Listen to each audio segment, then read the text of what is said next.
The courtroom was so quiet you could hear the hum of the ceiling lights. My husband, ex-husband I should say, and his mother were sitting just a few feet away, celebrating like they'd already won. Brandon leaned toward his attorney with a smug grin, adjusting the cufflinks I had given him on our 10th anniversary. Evelyn sat poised beside him, her white blouse tucked perfectly beneath her designer jacket, her pearls gleaming under the courtroom lights.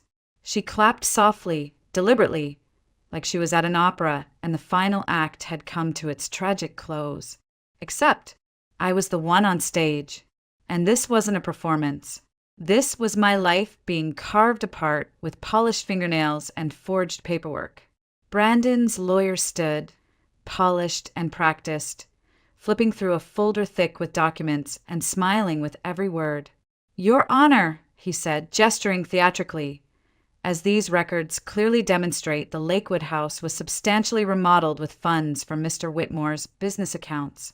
Likewise, the jewelry in question, antique pieces from the Wallace family, were used multiple times as collateral for loans that benefited the family as a whole and were therefore jointly owned. Evelyn nodded at every word, dabbing fake tears from her eyes as if this court was her private stage. Brandon leaned back with the grace of a man who thought the game was already over. They thought I'd crumble. I didn't. I sat still in my seat, spine straight, hands folded calmly atop the slim black folder I had brought with me. I wore a simple black dress. No makeup, no earrings, no wedding ring, just silence. But it was a different kind of silence now. Not the suffocating kind that kept me in our Connecticut house for years, pretending things were fine. This silence had edges, purpose, and it would cut. My attorney, David Granger, had begged me not to go this route. "Sabrina," he whispered outside the courthouse just 30 minutes earlier, "this could backfire. If the judge doesn't accept the document, they'll shred us. You know that, right?" I had looked past him at the grand marble pillars of the court entrance. They're playing with forged documents and rehearsed lies.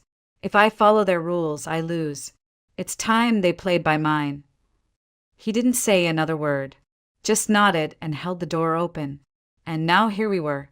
I watched the judge flip through the file Brandon's attorney had presented. He was an older man, gray beneath his glasses, lines deep across his brow. His eyes seemed tired of liars.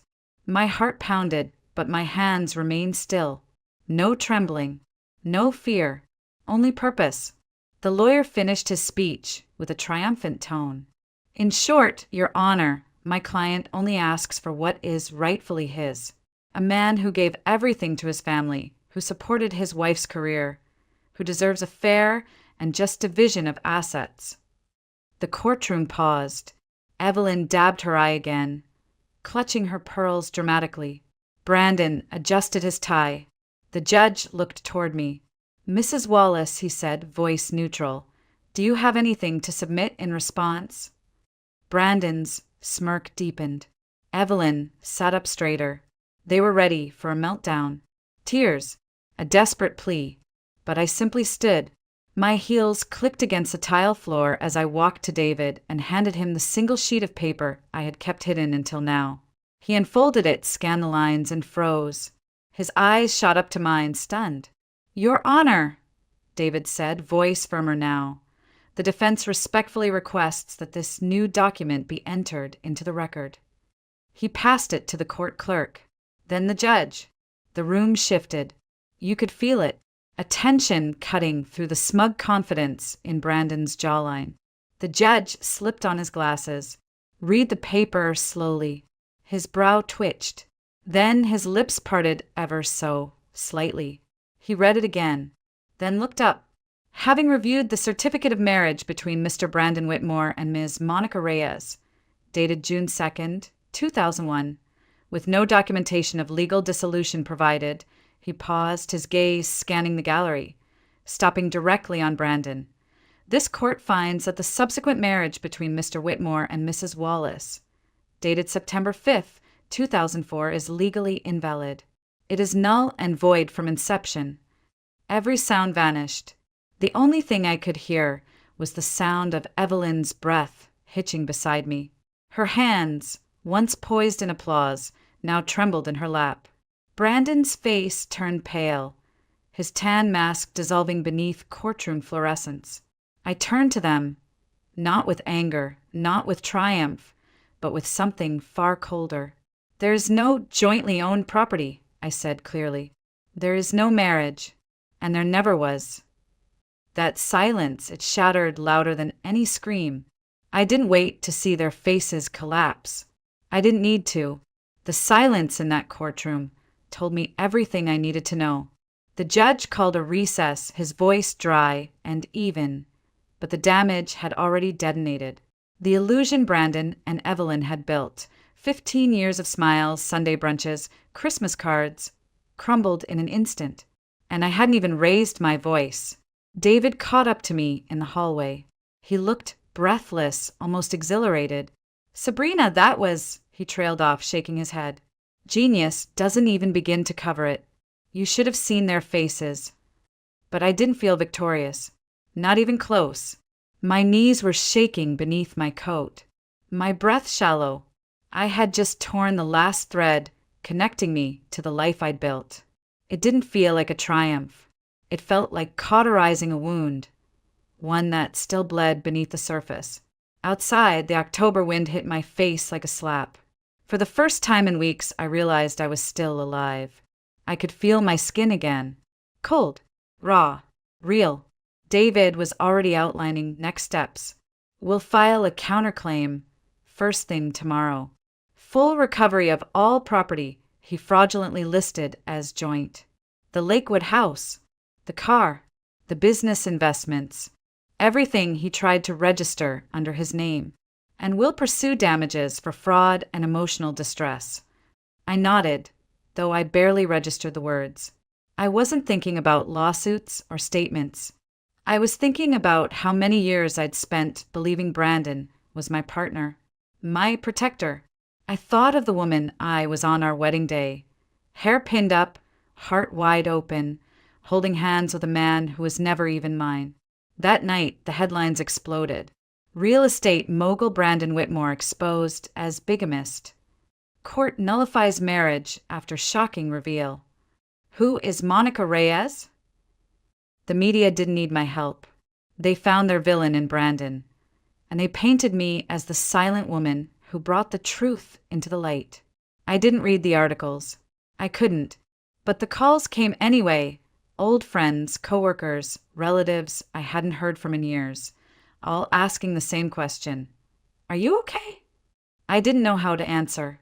What does okay mean when your entire life has been a lie? When the man who shared your bed every night had a secret wife tucked into his past like an insurance policy? The next attack came fast. I should have seen it coming. 3 days after the courtroom implosion, Evelyn struck back, not through lawyers, but through the press. First, it was online forums, then gossip blogs, then print. Sabrina Wallace, gold digger or strategic manipulator? Anonymous sources reveal Sabrina's lavish spending habits. Was it love, or was she after the money all along? They painted me as a predator, a woman who knew about Monica, a woman who seduced Brandon to climb the ladder. They dug through photos of me wearing dresses Brandon bought, called them evidence of greed, claimed I lived far beyond my teacher's salary, that I must have had other benefactors. I was a high school literature teacher in a respected private academy in Cambridge. I had built a reputation, year after year, among students, parents, and faculty. And now, that reputation was crumbling under weightless accusations. The headmaster called me into her office one morning. She was kind, measured, but her words were dipped in caution. "We understand you're going through a personal matter, Sabrina, but the school is receiving concerned emails from parents. They're worried about media attention, about the image." I smiled, nodded, reassured her I'd keep things professional. But when I walked out of that room, something cracked inside me.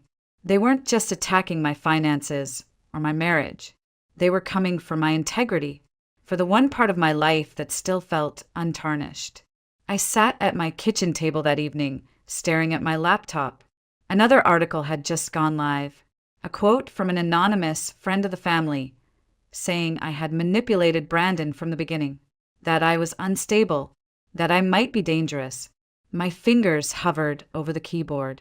I wanted to type a response, to scream the truth into the void, to tell the world what had really happened. But David's voice echoed in my mind. If you defend yourself, you legitimize the lies. They want you reactive. Don't give them that. And he was right. So I closed the laptop, sat in silence, and let the rage settle deep into my bones.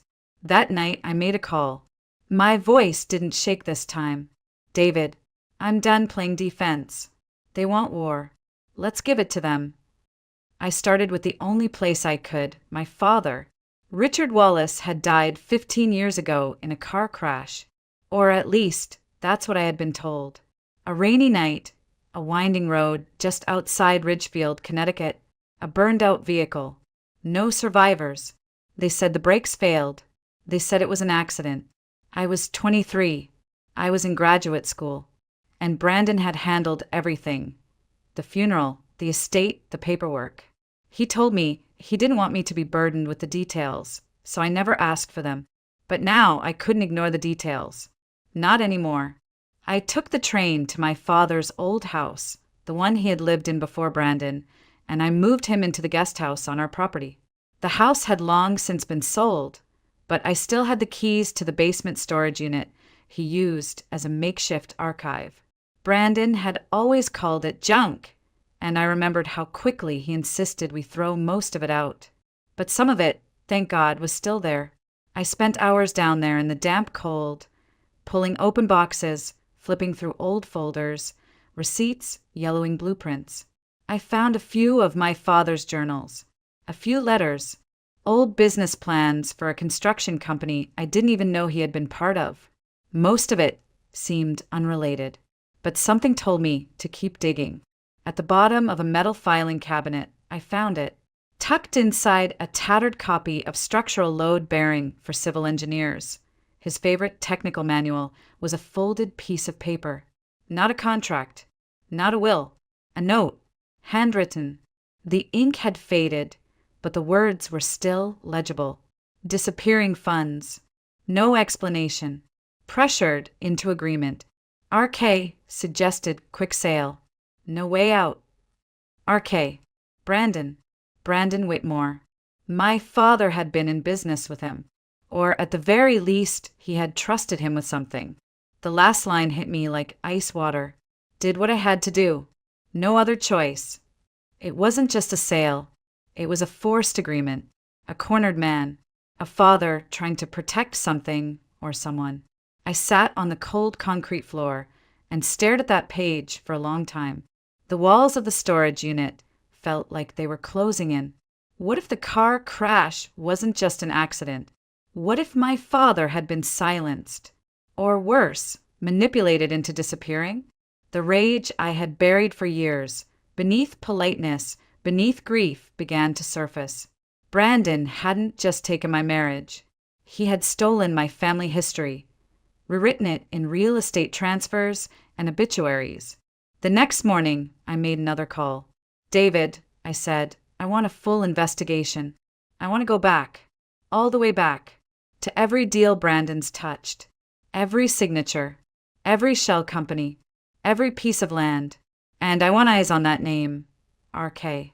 Anything that connects Brandon to my father. David didn't hesitate. I'll get my guy. We'll start with property records and firm registries.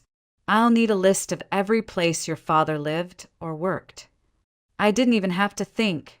I remember the land near Lake Candlewood. That was his pride. He called it untouchable. Brandon called it useless. But Dad always said we'd build something there someday. David sounded intrigued. Lake Candlewood. That's where Brandon developed his first commercial retreat, right?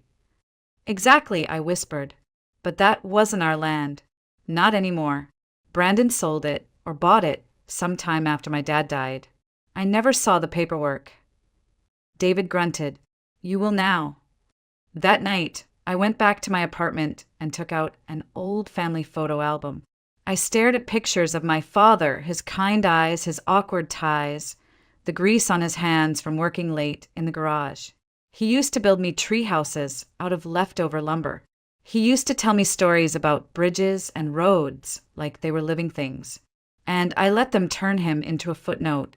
I stared at the handwritten note again. The pen had pressed hard into the page, certain phrases underlined twice.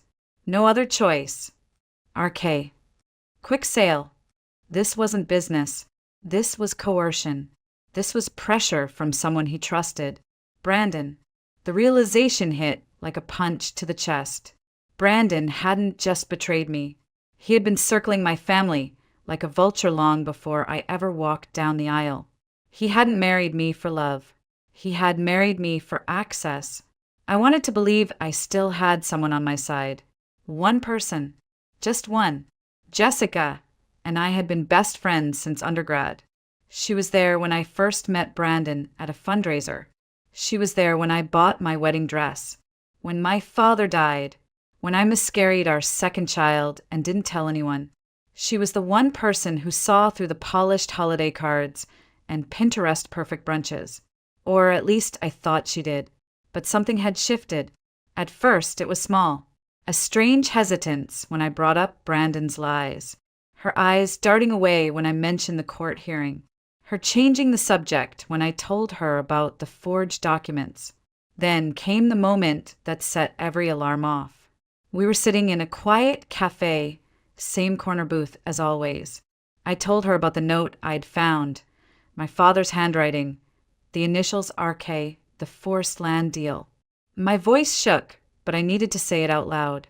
She looked down at her tea, stirring it for far too long.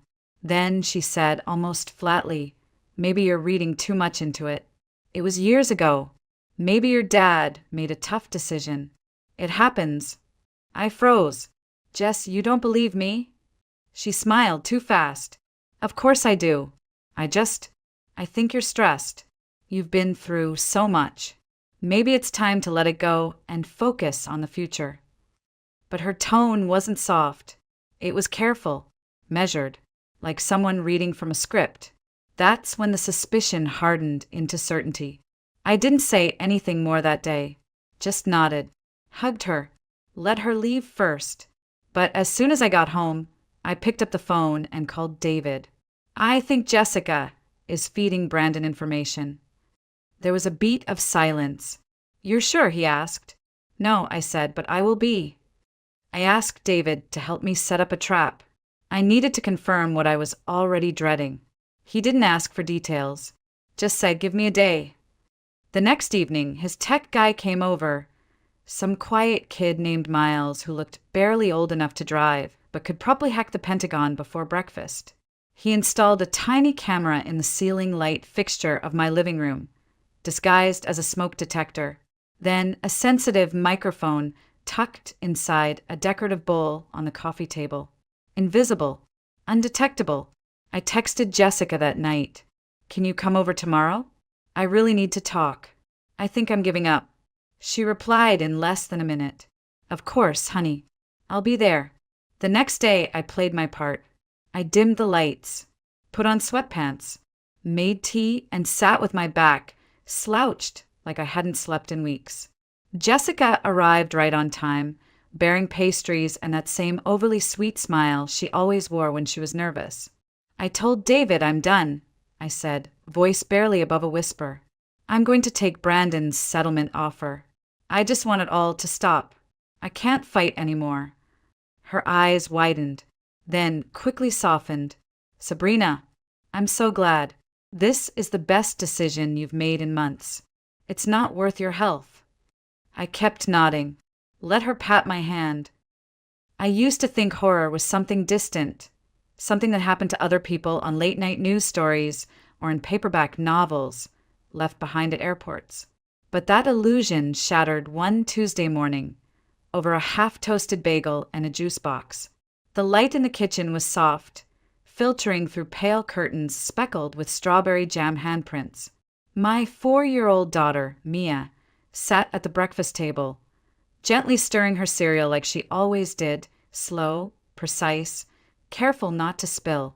I was juggling too many things at once, packing her lunch, checking the weather, scanning emails on my phone. Just another ordinary morning in Eden Ridge, Vermont. "Mommy," she said quietly without even looking up, "why does Daddy hurt the ladies in the basement?" I froze. The juice box slipped from my hand, thudding against the counter, sticky liquid dribbling across the laminate. My heart didn't skip, it plummeted. "What did you just say, sweetheart?" I asked, praying I'd misheard her. She looked up at me with those wide, innocent eyes, blue like her father's, and repeated it word for word. "Why does Daddy hurt the ladies in the basement?" Her voice was calm, curious, the same tone she used when asking why the moon followed our car at night, or whether frogs had eyebrows. I stared at her, but she just kept stirring, her curls catching the morning light like a halo. "Mia," I said, trying to keep my voice steady, "Daddy doesn't hurt anyone. Where did you hear that?" She tilted her head, slightly, puzzled by my reaction. "I heard them crying last night," she said, as if she were describing the weather. The lady with the yellow hair was really scared. She kept saying, "Please," like when I beg for more cookies. A coldness settled in my stomach, growing heavier with every word. My hand tightened around the coffee mug until my knuckles turned white. Brandon had been in the basement until nearly midnight, said he was organizing product samples for a trip to New Hampshire. I remembered hearing music from below, something soft and classical. Odd, considering Brandon despised anything without electric guitar and a drum solo. "What lady, baby?" I asked. "There's no one in our basement." Mia dipped her spoon into the bowl and said matter-of-factly, "The one who looks like the missing girl on TV. She cries for her mommy a lot." My breath caught. For the past 3 weeks, local news had been consumed with the case of Ashley Kim, a 23-year-old nursing student who vanished from the parking lot of St. Clair Medical Center. Her car was left unlocked, purse still inside, no signs of struggle, just gone. I forced a laugh, too sharp, too high-pitched. "You must have had a dream, sweetie. Or maybe you saw something on the tablet. Remember, dreams can feel really real sometimes." She shook her head. "I wasn't dreaming. I woke up thirsty and went to get water. I heard them from the stairs. They were making sad noises, and Daddy got really mad when he saw me." Something in her tone changed. She glanced toward the basement door. Her voice dropped. He grabbed my arm really tight and said, "If I tell anyone, something bad will happen to you." The mug slipped from my hand and shattered against the tile. Mia flinched at the sound. I didn't even notice the blood on my palm until she pointed to it. "Mommy, you're bleeding." "I'm okay," I lied, forcing a smile that didn't reach my eyes. "I'm just tired." She nodded, unconvinced. "You look really white." I knelt beside her, brushing her hair back from her forehead, memorizing the curve of her cheek, the warmth of her skin. I didn't know what to say. There were no words for the kind of storm her question had unleashed in me. The rest of the morning moved in a blur. I packed her lunch, helped her into her pink backpack, and walked her to the car.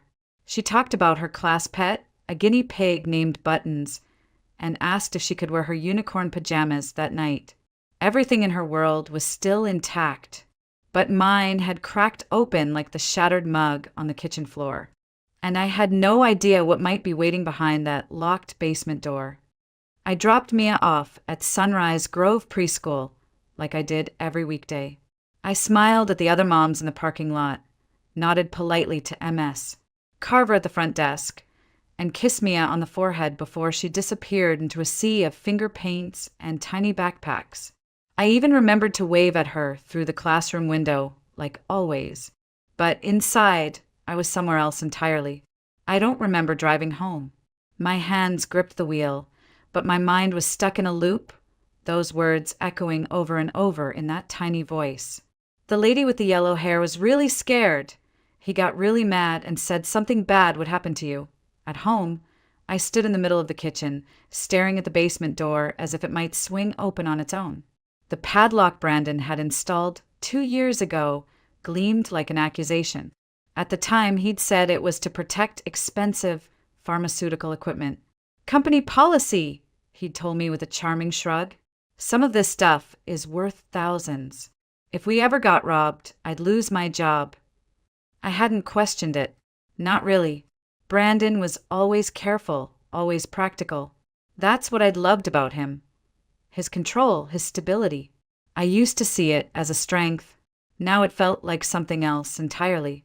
I thought about what Mia had said, about hearing crying, about the woman asking for her mother, about chains, God, chains and someone not making noise anymore. I'd brushed off so many little things. Like the night I heard something faint under the hum of the dishwasher. A dull thud. A scrape. I told myself it was the house settling.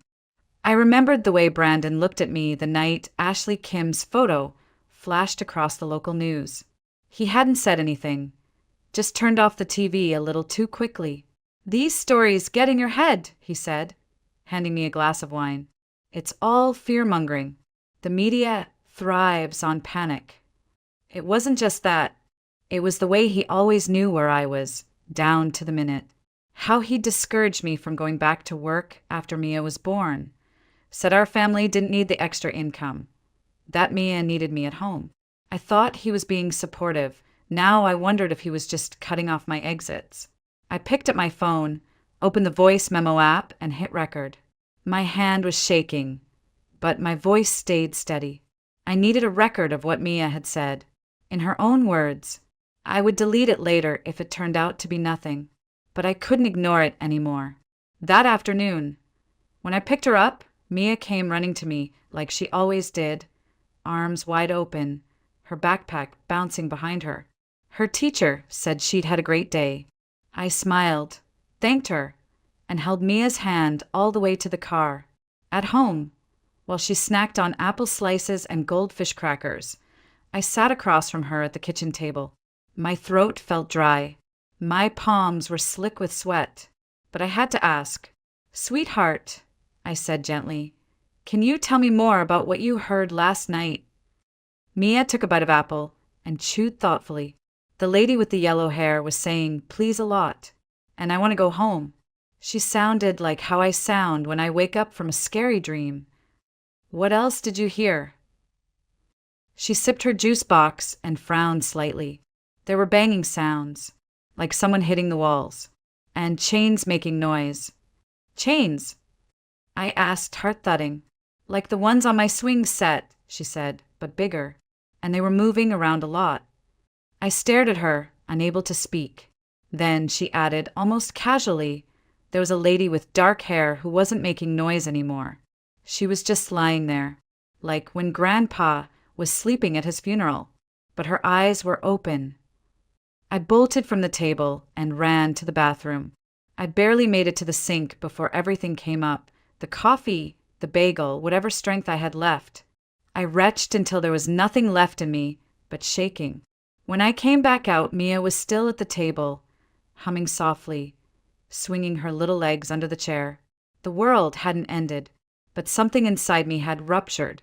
Because deep down I already knew. This wasn't a dream. This wasn't imagination. This was a warning. That night, after Mia had gone to bed, I stood in front of the basement door with the flashlight in one hand and my other hand resting on the cold metal of the padlock. I wasn't sure what I was doing. I didn't have a plan. I didn't even have a key. But I needed something, anything, to tell me this wasn't real. That it was just a misunderstanding, a child's imagination twisted by news coverage and bedtime shadows. I pressed my ear to the wood and held my breath. Silence. Then a sound. It was faint, barely audible, but it was there, scraping, like fingernails against wood. A breath. A shocked sobi. Then nothing. I backed away, heart hammering, stumbling over a laundry basket I'd left by the stairs earlier. I dropped the flashlight, and the hallway plunged into shadow. I didn't scream. I didn't cry. I just stood there, shaking. This was insane, wasn't it? I tried to make sense of it all. The padlock, the late nights, the music, Brandon's sudden insistence on privacy, the way he'd slowly but steadily isolated me from everything I once had, my job, my friends, even my sister. Jenna used to call me every few days. Now, maybe once a month.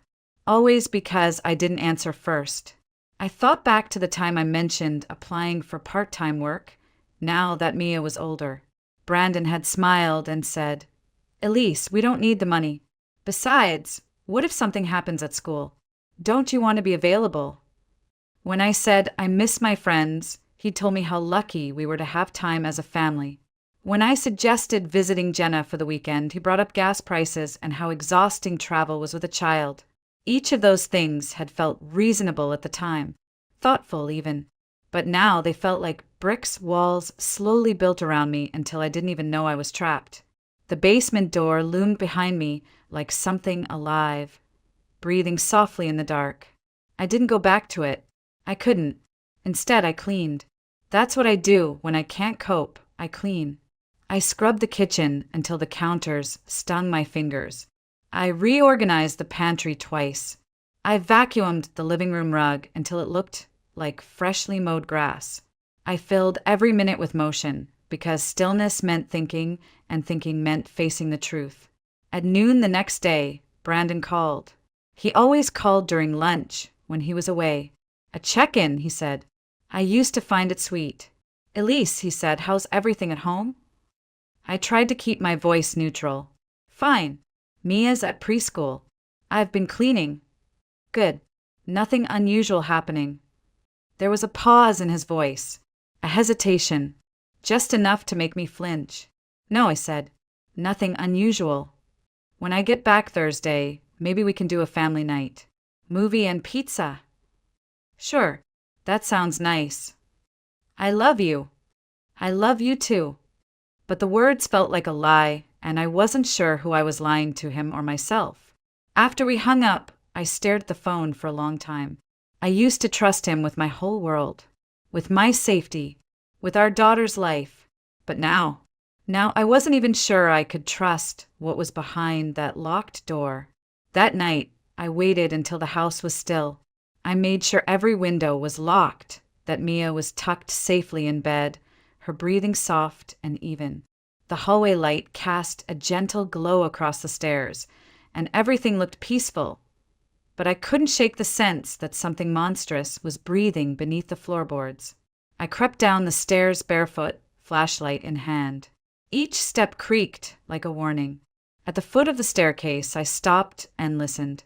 At first, there was only silence, then came the sound again. Faint scratching, then a muffled sob, then something sharper, desperate, like someone banging with the heel of a hand. Chains dragging. A voice, weak but clear, gasping, "Please? I don't want to die down here." My knees buckled. I dropped to the floor, back pressed to the wall, hand over my mouth to muffle the scream that wanted to tear through me. This wasn't a nightmare. This wasn't Mia mishearing a dream. This was real. I stood, moved like I was underwater, and sprinted upstairs. My hands trembled as I dialed 911. The dispatcher's voice was calm, professional, grounding me as I whispered that I thought someone might be trapped in my basement. "Are you in immediate danger, ma'am?" I don't think so, but please hurry. Units are en route to your location. Stay on the line with me, okay?" I nodded, even though she couldn't see me, and locked myself in the upstairs bedroom. I pressed the phone to my ear, listening for sirens, for anything, and then I heard something else. The crunch of tires on gravel. Brandon's car. I didn't have to see it to know. His sedan had a specific rattle when it idled, the belt he always said he'd fix but never did. It was too early. He wasn't supposed to be home until Thursday. It was only Tuesday night. My stomach twisted. Did he know? The dispatcher was still on the line. "Ma'am, are you okay? What's happening now?" "He's back," I whispered. "My husband. He wasn't supposed to be back yet. Stay where you are. Officers will be there any minute. Do not confront him. I nodded again, uselessly, and peeked through the blinds. Brandon stepped out of the car, checking his phone. His face was calm, unreadable, but I knew that look. It was the same expression he used when delivering bad news at PDA meetings, professional, detached, practiced. He walked to the front door, keys in hand, and opened it like nothing was wrong. His voice floated up the stairs. Elise, I'm home early. Meetings got cut short. I swallowed hard. Upstairs, I called, forcing casual into my tone. Just getting ready for bed. Each step he took was deliberate, measured. The stairs creaked beneath his weight like they were counting down. He appeared in the doorway, dressed in what should have been his usual work attire. But there were dark smudges on his shirt, mud, maybe, or something darker. And under his fingernails, something crusted, reddish-brown. He looked at me for a long moment. You look nervous, he said softly. I forced a shaky smile. Just tired. Long day with Mia. He stepped closer, lowering his voice to a whisper that made my skin crawl. Have you been in the basement? My mouth went dry. Of course not, I lied. You told me not to. He stared at me, eyes like glass. Good, he said, and smiled, but it didn't reach his eyes, because in that moment I knew he didn't come home early for me. He came home to stop whatever I was about to uncover. The doorbell rang. Brandon's smile vanished like someone had flipped a switch. In a heartbeat, his face darkened, rage bleeding up from beneath the mask. His fingers clamped around my arm. Tight, cruel. I gasped. Are you expecting someone? He hissed, voice sharp and low. Before I could answer, there was a knock. A firm, deliberate knock. Police, someone called from downstairs. We received a call about a possible emergency at this residence. Brandon's grip tightened. What did you do? Nothing, I whispered, my voice barely a breath. I didn't say anything. His eyes were wild now, teeth clenched.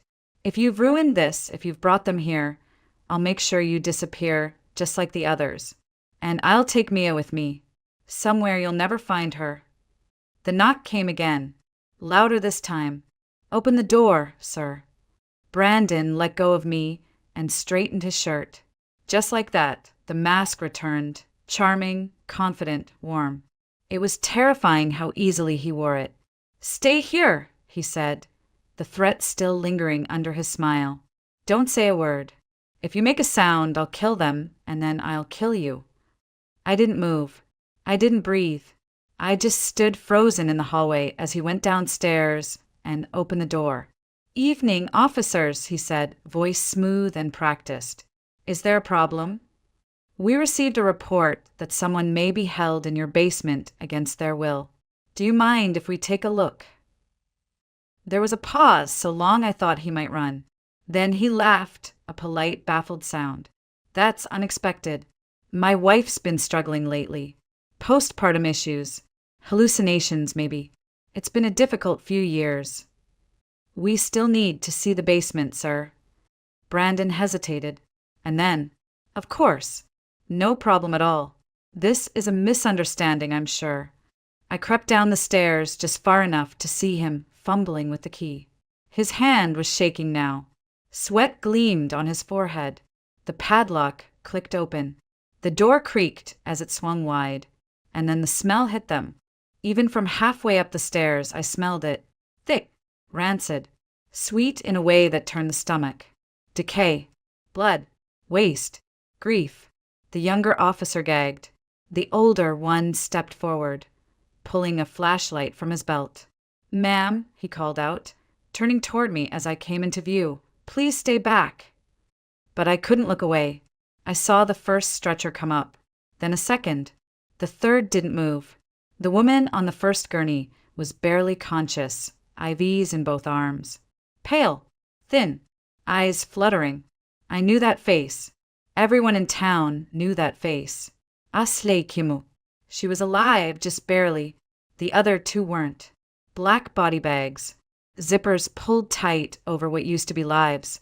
Over what used to be daughters. Friends. Humans. Brandon was handcuffed on our front lawn, surrounded by flashing lights and murmuring neighbors. I watched from the window as he screamed. Screamed about insurance policies, about pharmaceutical reps, about privacy and false accusations. But no one believed him. Not anymore. Not with the evidence soaked into the concrete below our feet. Not with death seeping up from the ground like mold we never saw growing. I looked toward the staircase. Mia was still asleep. Somehow, impossibly, she had saved them. The next 72 hours passed in fragments. Crime scene tape surrounded our house like a curse. Yellow streamers tied to the ruins of everything I thought I knew. Officers moved in and out constantly, carrying evidence bags, cameras, reports. I wasn't allowed to re-enter. Not for clothes. Not for photos. Not even to grab Mia's stuffed bunny that she slept with every night. We stayed with my sister, Jenna, who didn't ask many questions at first. Just held me while I shook, while I tried to explain the unexplainable. Mia slept in her guest room, curled into blankets that smelled unfamiliar, but she didn't seem afraid. She painted with her cousins, watched cartoons, ate strawberries. Children have a strange way of compartmentalizing. The FBI got involved almost immediately. Brandon hadn't just been hurting women in our basement. He'd been hunting them. His work as a pharmaceutical sales rep gave him the perfect cover. He traveled across 3 states regularly, visiting hospitals and clinics. He knew staff schedules, knew which parking lots had cameras and which didn't. He built routines, smiled at the same nurses, flirted with receptionists, gained trust. Then he'd wait. The agents found journals in his car, meticulously kept. Dozens of pages, typed and printed, each labeled by victim name. There were photographs, maps, lists. He detailed their habits, when they left shifts, where they parked, who they lived with, how far their families were. There was even a column labeled risk, rating how quickly someone might notice they were missing. It wasn't spontaneous. It was clinical, calculated, predatory. Ashley Kim had been rated low risk. Estranged family, single, lived alone. She'd survived because Mia had heard her cry through the floor, and I had listened. They found 2 other properties Brandon had purchased in different states, old farmhouses under false names. No one had ever lived there. They were remote, accessible only by gravel roads and back trails. One had already been modified with a storm shelter and soundproof walls. The other had shackles bolted to the foundation. He had been planning to expand. When Detective Lila Henderson sat with me in Jenna's kitchen, she held a manila folder filled with still unfinished truths. "We believe he may have killed at least 7 women," she said quietly. "Possibly more. We're cross-referencing missing persons reports now." I couldn't speak. "We also found receipts," she continued, "for tools, restraints, medications, things that can subdue people without leaving obvious trauma." I stared at my hands. "He had awards," I whispered. "He won Salesman of the Year 3 times." She nodded. "Monsters often wear suits. Charm is just another mask." Outside the window, I saw Mia picking dandelions. So small, so unaware of what her voice had saved. Detective Henderson reached across the table, her hand warm against mine. "If you hadn't called when you did," she said, "Ashley wouldn't have made it through the night. And from what we've uncovered, there would have been more. A lot more." I nodded slowly because words didn't work anymore. My vocabulary had been replaced by grief and fury and the hollow ache of betrayal. The man I married had smiled at me across dinner tables, traced circles on my back as I fell asleep, whispered, "I love you," in the dark. He'd also chained women in our basement. I thought I knew what evil looked like. I didn't, until now. The trial began 8 months later. By then, the town had already convicted him in their minds. Brandon Bowman, the respectable pharmaceutical rep, the smiling father at school fundraisers, the man who once spoke at the Eden Ridge Rotary Club about healthcare ethics, was now shackled, escorted into the courtroom by federal marshals, and flanked by a legal team that looked permanently exhausted. But that didn't stop them from trying. They painted me as unstable, claimed I had postpartum depression that never resolved, suggested I was jealous of Brandon's success, resentful of his travel, obsessed with attention. One expert witness testified about false memory syndrome, said it was possible I'd planted the evidence in a delusional spiral. I listened to it all from the front row. Jenna beside me, her hand clenched around mine so tightly my knuckles turned white. I watched them project photos of our house, twist my emails, play audio of Brandon's calls where I sounded tired, anxious, distracted. They tried to make my voice sound guilty. But facts don't bend forever. Not when there are bodies. Not when there are journals in his own handwriting with timelines, victim names, and clinical descriptions of suffering. Not when there's DNA. And not when your 4-year-old daughter says, in front of a courtroom full of strangers, "I heard the lady crying. I think she was scared." Mia sat in the witness chair in her little gray dress, swinging her legs slightly, her hands folded in her lap. The judge allowed a therapist to sit beside her. She looked around the room once, then focused on the prosecutor's voice like it was a bedtime story. "Did anyone tell you what to say today, Mia?" She shook her head. "No. Do you remember what you heard that night?" "Yes. A lady was crying. I went to get water. I stopped because it was sad." "Did you tell your mommy?" She nodded. "I didn't want the lady to stay scared forever." There was silence in the room, so heavy it felt like gravity itself had thickened. And that was it. That was all it took. In that moment, everything Brandon's lawyers tried to build collapsed, like wet cardboard. Even Jennifer Kim's mother, who had testified the day before through sobs and broken pauses, covered her mouth and whispered, "That little girl saved my daughter." The jury deliberated for only 4 hours. Brandon Bowman was sentenced to life in federal prison without the possibility of parole. He never looked at me, not once. But as they led him away, shackled and silent, I thought I saw something flicker across his face. Not rage, not even regret. Fear, because for the first time, the one holding power in the room wasn't him. We moved 3 months after the sentencing. I sold the house for less than half its market value, even after a full renovation and professional crime scene remediation. The realtors tried. They swapped out the listing address, called it a modern colonial with updated utilities and custom basement. But everyone in Eden Ridge knew, you can't scrub memory out of drywall. Eventually, a developer bought the lot and tore it down completely. The new house that went up in its place has white siding and big bay windows. It looks cheerful, almost eager to be loved. But the neighbors still cross the street when they walk past it. I used the money to start fresh. Oregon. Far enough that no one recognized our names. We live in a modest house on a quiet street where wind chimes outnumber porch lights. Mia has a school she loves, a park 3 blocks away, and a bedroom painted the shade of lavender she picked herself. There's no basement, no padlocks. Every door in this house opens from both sides, and I test them every night, every single one. The therapist says that's normal. That checking things is a way of rebuilding control after someone has stolen it from you piece by piece. I used to resent those late-night rituals, locking, unlocking, rechecking, but now I see them as something else. Proof that I'm the one holding the key. Mia doesn't remember much, or at least that's what Dr. Chin says. Trauma at her age often recedes into soft fog. Her mind did what mine couldn't, protected her. She knows something bad happened, that we had to leave our old home, that people cried, but the sharp edges are gone, and maybe that's mercy. What hasn't changed is her way of seeing the world. She still notices what other people miss. Last month, when her class hamster went missing, she found it inside a forgotten shoebox behind the bookshelf. "You just have to listen, right?" she said, tapping her ear.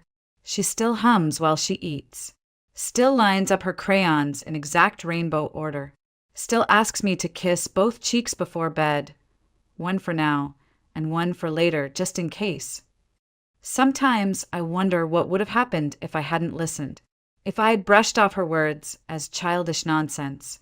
If I'd told her it was just a bad dream and gone back to my coffee, my to-do list, my denial. How many more women would have disappeared? How many voices would have been lost beneath our floor? There are nights when I wake up in a cold sweat, the silence too thick, too deep. But then I look across the hallway and see Mia's door slightly open, a sliver of light spilling out. And I remember we made it out. We are still here. Last week, I got a letter in the mail. No return address, just a soft lavender envelope tucked among bills and grocery coupons. Inside was a photo, Ashley Kim, standing in front of a college campus, wearing a navy blue cap and gown. Her smile was small but steady. There were dark circles under her eyes, yes, and a thinness in her cheeks that hadn't quite faded, but the light behind her smile that was real. She had written, in neat block letters at the bottom, "Thank you for listening to the little voice that saved my life. Mia will always be my hero." I sat at the kitchen table holding that photo for a long time. I didn't cry right away. I just stared, letting the weight of what it meant settle into the cracks inside me. Ashley is alive. She's studying trauma counseling now. Says she wants to help other survivors. Says she thinks of Mia when she's afraid, when the flashbacks come, when the dark creeps back in. If a 4-year-old girl could speak up, she wrote, then so can I. We still get birthday cards from Ashley's parents, Christmas notes from the families of women whose names I didn't even know until the trial. There's a foundation now in those women's names, focused on improving hospital parking lot security and supporting families of the missing. But some nights, when the house is quiet and Mia's curled up with her stuffed owl and the wind rattles the windows just right, I think of all the women who didn't come home, all the families still waiting, all the voices that were never heard. And then I think of my daughter, 4 years old, in a purple unicorn dress, asking a question over a bowl of cereal. Why does Daddy hurt the ladies in the basement? She didn't understand what it meant, but she understood it was wrong. She told the truth, and I listened. That's what made the difference.